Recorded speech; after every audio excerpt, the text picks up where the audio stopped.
The House Intelligence Committee continues its impeachment inquiry in total secrecy, but it has leaked out that former National Security Advisor John Bolton is involved and probably involved with the whistleblower himself. Hunter Biden admits that he's making billions of dollars influencing foreign governments like in the Ukraine on national television. And the NBA and its king LeBron James side with the Chinese communists against the Hong Kong freedom protesters. Stick with us, strap in. It's going to be a wild and woolly ride here on the Rob Mann Show.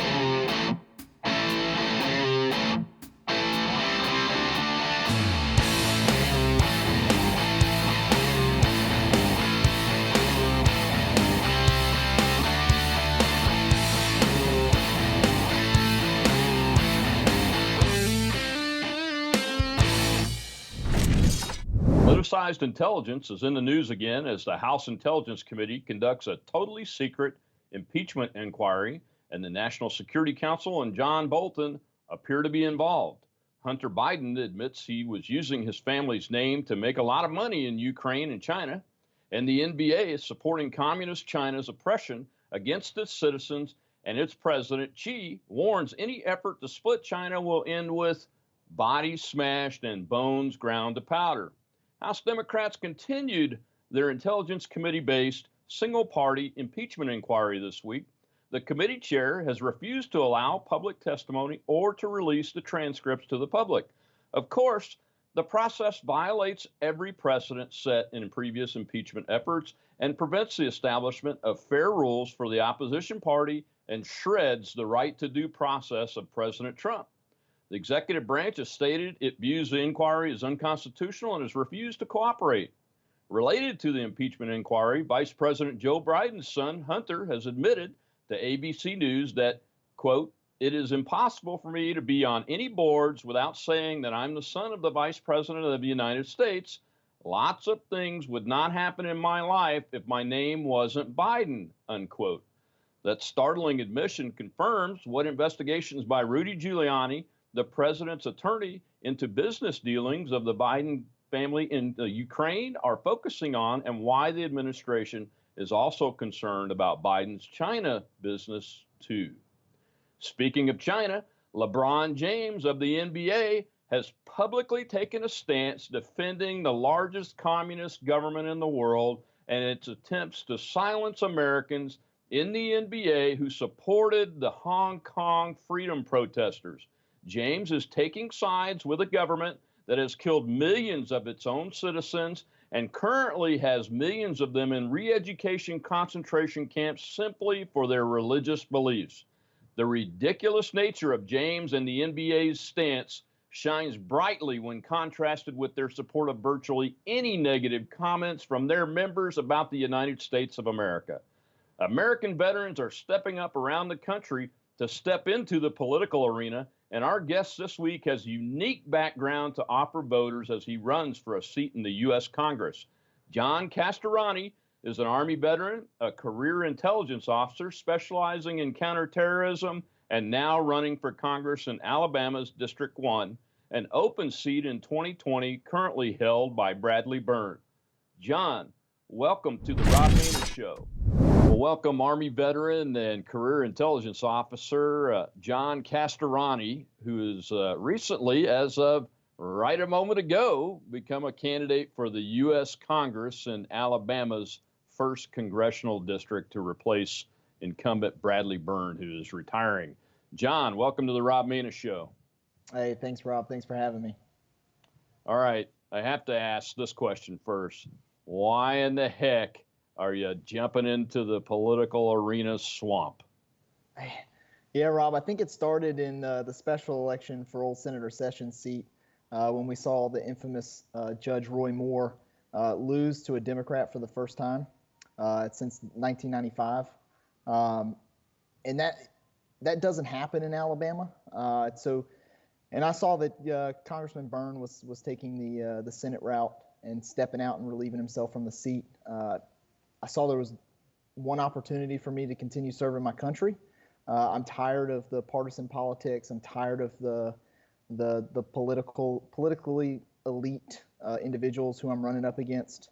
I earned a modest salary working for an intelligence agency. I resigned my job. We don't have a lot of money. We have no money right now, just my own money, which isn't very much. And we're going up against 3 other candidates that have, $250,000 to $500,000. And they're not out here talking to the voters. We've been out here since July talking to the voters. They haven't seen these candidates. So we're just trying to buck the establishment, so to speak. And I'm glad to be a part of it. Well, thank you for running. I'm a big advocate of veterans running for Congress, especially because we have some highly partisan things going on. I've run a few times myself, and I'll just give you this piece of advice. Never, ever, ever give up, and only listen to your heart and your wife as you go forward, and you'll be successful in whatever endeavor you choose in the political arena. But let's get to some of the current subjects that are going on. And the first is the most highly partisan, at least in my lifetime, and that's the Intelligence Committee-based impeachment inquiry that's being done almost in total secret by the Democrats in the House of Representatives. We're hearing today that the recently resigned National Security Advisor, John Bolton, his name has come up in the inquiry and inside the proceedings. What are your thoughts overall on the intelligence community-based impeachment inquiry and the secrecy involved, and then this latest news? Yeah, so I would say that I'm not surprised at all that it's partisan politics at its finest. They're not giving our president, who was elected by us, the people, a chance to defend himself. They're holding all these closed-door meetings. And I understand that a whistleblower is protected, but it seems a little fishy to me that now, recently fired and released National Security Advisor John Bolton's name has been brought up. But I'm not surprised. You've got, Congressman Schiff is always a partisan politician, and he's always lying to the American public. And like I've been telling everybody, if it wasn't Stormy Daniels, if it wasn't the Russia investigation, if it wasn't his tax returns, President Trump was always going to be indicted or publicly indicted for public trial by the Democrats. I'm not surprised one bit. And why do you think that is, John? A lot of people want to blame the intelligence community for being partisan. As a career intelligence officer, I can tell you firsthand that they're just like me. They're mostly service members, prior service members. They're veterans. They're college educated. They try to keep their politics out of their analysis, but there are a few bad eggs that I believe have been approached by members of the Democratic Party, and they're probably paid money to blow the whistle, and they're protected, so I don't see why they wouldn't. It's a shame, really. Yeah, I agree. Most career folks are definitely nonpartisan, but the agencies themselves have been politicized, and the interaction with the American people and even our allies and adversary countries has now been politicized due to poorly chosen appointed leaders and some bad apples in the career service, I believe. And that'll come out eventually. The law doesn't say a whistleblower can remain anonymous. It just says that they're protected. So the anonymity really concerns me, and the secrecy concerns me. We've never had this type of affair happen in the government of the United States when it comes to impeaching a person in the office of the presidency or any impeachment, as far as I know. What are your thoughts on how that's being handled, and that it's almost solely in the intelligence side instead of in the judiciary, where normally a process of impeachment that gives rights to the accused and give rights to the minority party occurs, and it's in public? Right, and we've noticed since the Russia investigation, Russia meddling in the election, the Mueller report, that they've tried to keep it into the intel side of the House, and that's just so the American public doesn't poke and ask questions, because it's that, it's the intelligence community, we shouldn't ask questions about it. And they're just using that to hide behind a curtain. And they need to actually give the president his due process. He needs to have the right to defend himself. He has the right to defend himself against these accusations. He absolutely does, and he has the right to declare communications to him as under executive privilege, and he's being denied all of those by the secrecy that's being maintained and the fact that it's the intelligence community and its committee that is conducting the large majority of the inquiry. Kind of related to that is one Hunter Biden and his $50,000 a month, maybe even higher than that, job on the board of Burisma, a natural gas company in the Ukraine. During the 2015-2016 campaign timeframe, while his dad, Joe Biden, was the sitting vice president of the United States, has been come under some fire recently. The president today, the current president of the United States, is accusing Hunter of possibly doing some type of corrupt moves in the Ukraine and supporting the what I see as the illegal intelligence operation that was established against the candidate and then transition president-elect and then President Trump and his administration. What are your thoughts on that? Biden has basically admitted on national television today that he wouldn't have any of the jobs that he has, including the $1.5 billion investment job that he has in China now, if his last name wasn't Biden and his dad wasn't vice president of the United States. Yeah, I like that he popped up a couple weeks after this has been on the radar. It's baffling to me why nobody's investigating what then Vice President Biden was doing, what his quid pro quo was to get his son on that board and to make over $50,000 per month. I've never seen that kind of money. I'm not sure what his qualifications are, but I can't seem to find any qualifications that would qualify him to be on the board of Burisma. But that to me is the real quid pro quo here. Nothing in the transcript to me constituted higher crimes and misdemeanors. So again, I'm not sure why we're not investigating what then Vice President Joe Biden was doing. Exactly right. I like that answer. I'll just be honest with you because I think you're right on the mark with that. What the Bidens were doing, and more importantly, what the Obama administration and their appointees were doing, and not just to the president of the United States, but to the agencies that operate our intelligence, the bureaucracies that operates the United States government. They've all been deeply politicized at a level that is very concerning to me as a veteran.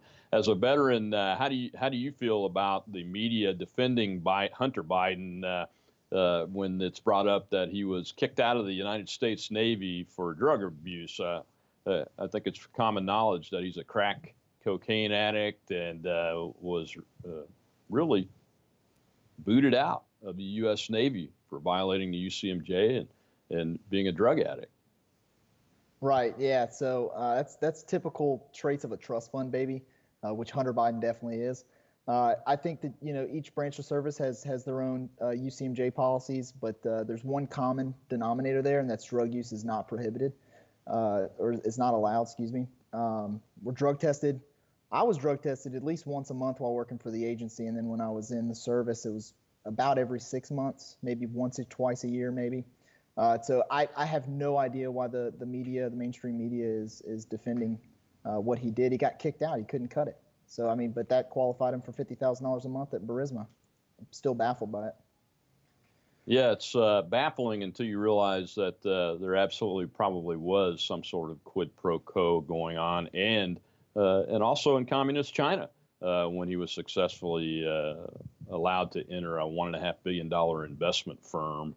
And although he says in his public statements this week that he has not received any money from that, the reporter, either through her naivete or incompetence, doesn't ask him, well, you're going to get compensated once you cash out of that company, right?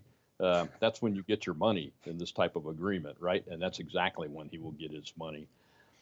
So we've got a mess in the intelligence community and the committees that are supposed to be doing oversight with them because they're focused on impeachment. It looks like there's some career and political appointees on both sides of the aisle that might be involved in that. We've got Hunter Biden popping up as a quid pro quo chess piece for Vice President Biden, who is now running for president. And then, of course, we can't go a week without some type of cultural explosion happening And this week, it's the National Basketball Association and the King, LeBron James, are coming out opposing any Americans in their organizations that are speaking in favor of the freedom protesters in Hong Kong, who are numbering in the hundreds of thousands every single day to keep the Chinese communist troops from coming in and annihilating them. Now James has come out in public and said it's not right. People should be thinking about what they say before they say it when they're in the NBA, because these things have consequences. In essence, saying, look, the Chinese communists, we cannot upset them. Shut your mouths. What do you think about this attack on civil liberties on Americans? Yeah, so it's funny to me that LeBron James has come out. Now, he's a great athlete. He's come out, criticizing people for exercising, and I believe it was the GM of the Houston Rockets. His name's slipping me, for releasing a tweet in support of democracy in Hong Kong. But again, I'm really surprised that LeBron came out and spoke against somebody exercising their First Amendment right. That's what China suppresses. But that's all about money. So if you have to look at, it's over, I think it's $4 billion is what they said. So the NBA is looking at it as there's a billion subscribers to the NBA and those mega contracts that the NBA has. So I get why he's saying it, but we have to exercise our First Amendment rights. And even if you're the GM of the Houston Rockets, I think that you can post on Twitter that you should be able to exercise your democratic right in Hong Kong and protest the communist government of China. Yeah, I don't think it would be as damning as it is if the NBA didn't have their players and coaches constantly slamming the United States of America and Americans and the system in America, and nobody ever says a word about it. The one-sided nature of this really is highlighting it, and I think most Americans see right through it. And just like you said, John, it's about money. But it's sad, isn't it, that a fellow American like LeBron James, who's really highly respected as an athlete and a basketball player and looked up to, has the audacity and really the ridiculous attack on one of his fellow NBA members for speaking out for freedom. I mean, the people in Hong Kong, you see the videos, they're carrying American flags, they're singing the national anthem. We should be supporting them at least with our words, if not our deeds, don't you think? Absolutely, 100%. That is what we've stood for 2 centuries now, over 2 centuries now, and that's the American form of democracy. So I fully believe that what they're doing in Hong Kong is really good. Nobody should be taken to China and prosecuted in the unfair Chinese legal system, if that's even a real thing. But yeah, I fully support all the Hong Kong protests. Keep it up. Yeah, I hope they keep it up and shows China for what they really are. The President Xi said something to the effect of they're crushing the bones into dust and powder of those that try to split China up, to paraphrase him. That's a pretty audacious statement and leads me to believe that the Chinese communists haven't changed one iota since the Tiananmen Square days and before, and they're responsible for hundreds of millions of deaths of their own citizens and bringing an entire country into wealth now, but that has very, very little personal freedom and very little freedom to bring to and prosperity to bring to the rest of the world, especially its neighbors.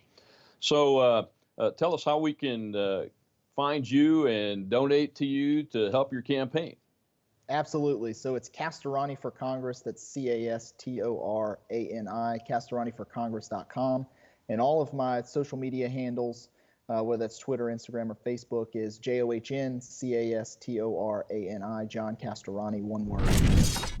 Mr. Castrano, thank you very much for joining us. And ladies and gentlemen, that's it for today here on the Rob Maness Show. We'll see you next week.